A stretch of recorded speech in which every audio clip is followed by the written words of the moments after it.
দরজা মানে হচ্ছে রাসূল সাল্লাল্লাহু আলাইহি ওয়াসাল্লাম আর এক হাদিসে বলছেন, যখন কোন নেককার বান্দা মারা যায়, যা মালাকুল মউতি ওয়া জালাসা ইনদা রাসিহি, তখন মালাকুল মউত, যাকে আমরা আজরাইল বলে জানি, সে আসে এবং তার মাথার পাশে বসে।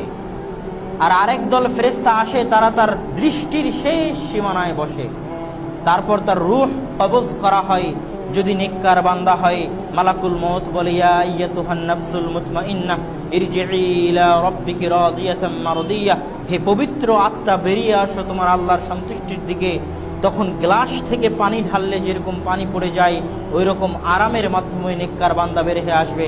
এই রূহকে জান্নাতি কাপড়ে মুড়িয়ে যখন আসমানের দিকে নিয়ে যাওয়া হবে, সকল ফেরেশতা মণ্ডলী মিলিয়ে আসমানের দিকে নিয়ে যাবে, তখন আসমানের দরজায় থাকবে এবং সেই দরজা দিয়ে যদি নেককার রূহ হয়, দরজা দিয়ে ভিতরে প্রবেশ করবে।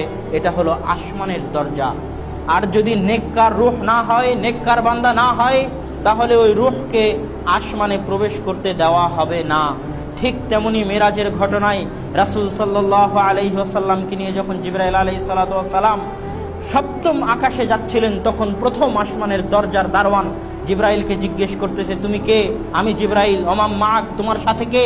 তো আমার সাথে মুহাম্মদ আছে। মুহাম্মদকে কি আসমানে নিয়ে আসার অনুমতি দেওয়া হয়েছে? সাল্লাল্লাহু আলাইহি ওয়াসাল্লাম।